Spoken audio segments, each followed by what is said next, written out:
Good afternoon ka-random. Ngayon is mag-unbox tayo ng aircon. So nabili kong aircon is Kundura. Yung kanyang specs ay 0.5 horsepower. So medyo matipid siya dahil medyo maliit din yung kwarto na palalamigin.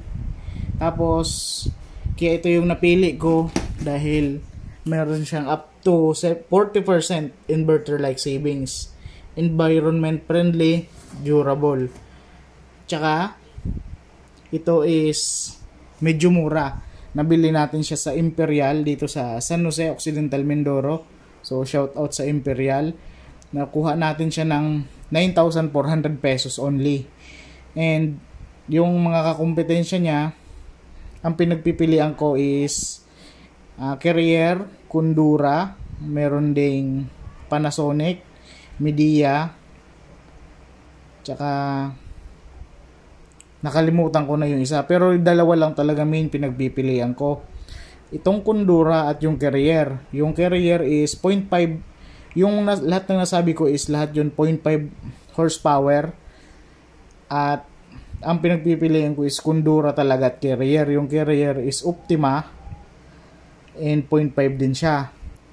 Then dito na yung pinili ko dahil kinonsulta ko muna siya sa aking kapatid. Shout out kay Kuya ni Jedwin. So siya is HVAC technician. So ito talaga yung nature ng trabaho niya. At tinanong ko kung alin ba yung mas maganda sa dalawa.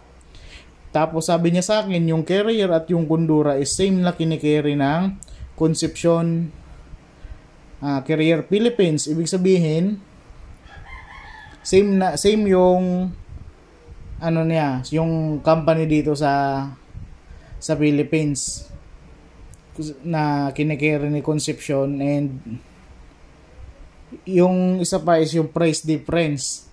Ito is 9,400, tapos yung Optima is nasa 10,600 or 10,700. Tapos naggumawa na din ako ng sarili kong research. Chinek ko pati yung refrigerant, tapos yung power consumption nila halos parehas. And may mga videos din sa YouTube na nagsasabi na same lang daw yung internal parts. 90% na magkaparehas yung Kundura at yung Carrier. Kaya ito na yung kinuha ko, Kundura, dahil mas nakatipid ako. Kasi based din sa search ko, halos same yung internal parts nitong Kundura at yung pinagpipilian ko na Carrier Optima na 0.5 horsepower. Kaya ito na yung pinili ko. Ngayon i-unbox natin para malaman nyo rin kung ano yung nasa loob ng box ng aircon kapag bumili ka. So mapapansin nyo medyo hindi na okay ang packaging, pero walang problema yan. Basta't safe ang unit. And ito pala is tinest na din doon sa store. Kaya makakasiguro ka na kampante ka baga na uuwi ka na gumagana yung unit na nakuha mo. Yan, unbox muna natin.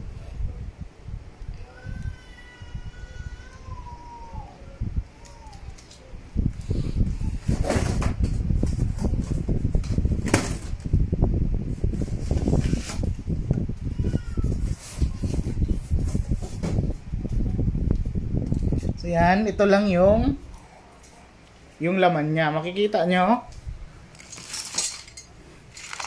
warranty card, may parang bracket. At ito na yon, yan na yon mismo.